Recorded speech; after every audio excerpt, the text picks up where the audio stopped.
Hello, I'm Tactical Pascal, welcome to the channel. I hope this finds you all safe and well.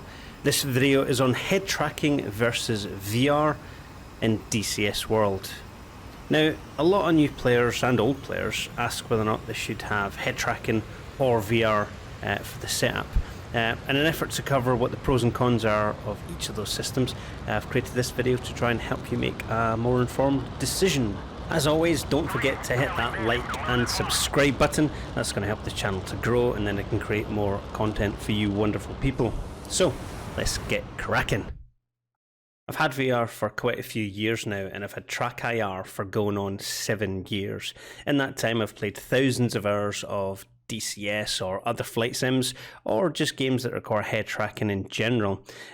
Here's my thoughts and experiences on both systems.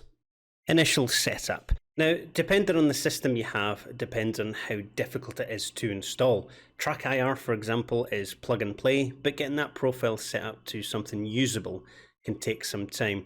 There are, of course, people out there who've created profiles you can download and put in the folders, so it's nice and easy for you, but it can be a little bit difficult if you don't know what you're doing. Also, with the IR sensors, they're very sensitive to light, so if there's natural light coming through a window near where you're sitting, the sensor might get confused, so be prepared to shut the curtains and live in your house like a wee vampire. Dad, do you want a coffee? Now, VR is also plug and play, but most systems require you to complete a tutorial so you don't punch your TV or step on your cat, and that can take time.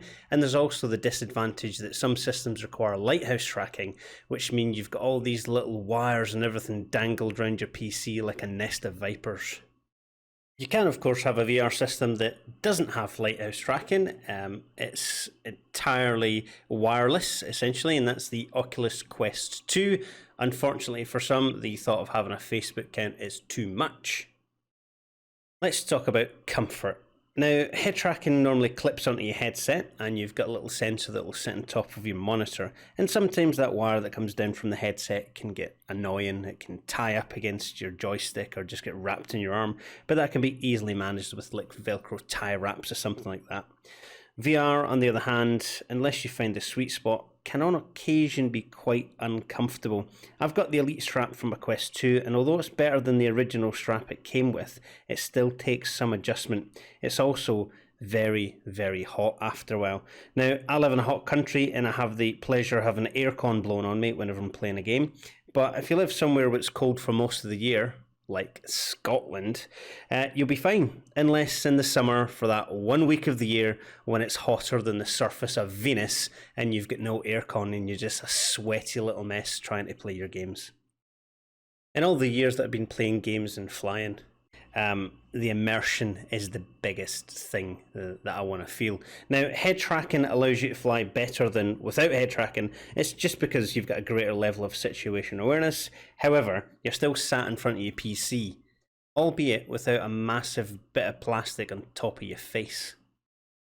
The immersion in VR is next level. Now, yes, there's the odd graphical glitch or the frames per second dropped, but you're in the cockpit. You don't need to go and build your own home cockpit. You're actually sat right inside the cockpit of your F-15, your A-10, or your MiG-21, whatever it is. But you also need a powerful system to run, and that's going to add to the cost. Awareness inside and out of the game. Now, with head tracking, you're fully aware of your surroundings inside and outside the game, so you can sit there with your PC and you can see all around you. You can write down waypoints, frequencies, and anything else you might need while you're flying. But outside the game, you can also see your snacks and drinks, and generally, it's a bit easier and a bit more comfortable to live with. VR, on the other hand, can be quite tricky. Now, remembering waypoints or frequencies can be tough. I mean, I forget what I'm getting from the shop half the time. Right, I need milk, bread, eggs, chicken, did you say? Oh, for in the name of the wee man, it was mannequin there. Did you get the chicken?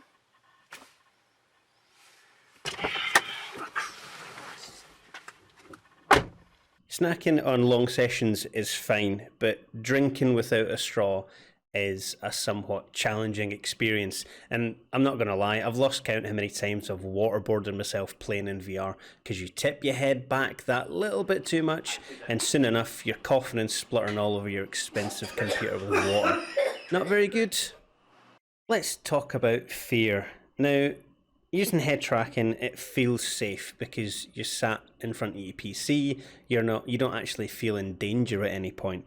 But if you're in VR at night, flying around with no NVGs on, you're just relying on instruments or it's IMC, the immersive feelings can generate real fear.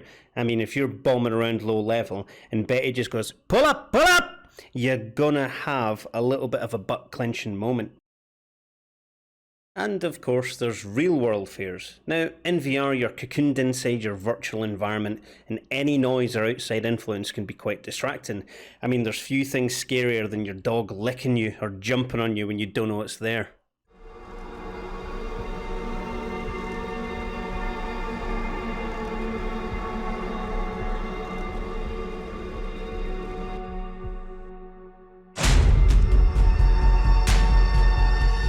Add in those sounds and bumps when you think you're in the house on your own, and altogether it can be sometimes a little bit twitchy.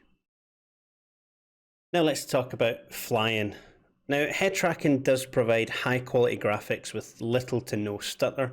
Everything's smoother than a wet seal, but there's no depth of field, which makes things like tanking, formation flying and helicopters a little bit more difficult. But dogfighting is easy. A glance to the side of the screen allows you to check 6. Now, VR does provide the immersion, but at the cost of frames per second and fidelity. However, things like tanking formations are easy, and flying a Huey in VR is something everyone should experience. Dogfighting, however, is much, much harder in my opinion. Twisting around in your seat, straining your neck to find the target can be tough, and before you say, it's like that in real life, I know exactly how real life dogfighting feels, having done it several times. There's no G-forces to contend with in VR, and there's no real feeling of which way is up. Now, this can lead to nausea, which is entirely different from the nausea you get in real life dogfighting. But if you're happy to strain, not too hard though, it can be a great experience. It's just one that I prefer to do in track IR instead of VR. Recording your footage. Now, I'll make this short as not everyone records footage to upload. It's easy with the head tracking, not so easy in VR, and I'm going to cover all of this soon enough in a separate video, including my setup and how I record and then publish onto the wonderful YouTube for you beautiful people. Finally, we have the cost.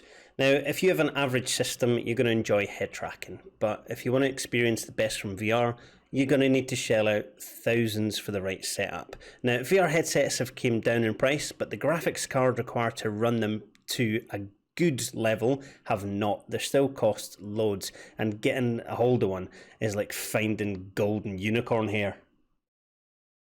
In conclusion, both head tracking and VR have their advantages and disadvantages. Both systems have their fanatical fans who will shout each other down about the best bits of the system compared to the other ones. Pancake versus 3D and all that good stuff. Now, in the end, it's going to depend on what you prefer and, of course, what you can afford. Flight sims these days aren't cheap. If you want a HOTAS, a nice monitor, head tracking, VR, good graphics card, it all adds up. Now, I recommend shopping around. There's great deals on headsets. There's graphics card that you'll sell your granny for, but in the end, it's up to you and what you can afford. I hope this video has helped cover some of the pros and cons. It certainly reminded me of the pros and cons of both the systems that I use, because I chop and change between the two of them. If I'm doing a big multiplayer operation, I normally fly with track IR. If I'm doing something smaller, if there's only a few of us that requires me to look at my maps or frequencies less often, then I'll use VR, especially if I'm doing stuff like tanking, because it's fun. Fantastic. Don't forget to hit that like and subscribe button. It's going to help the channel grow, and then we'll make more great content for you guys. Until next time, Tactical Pascale out.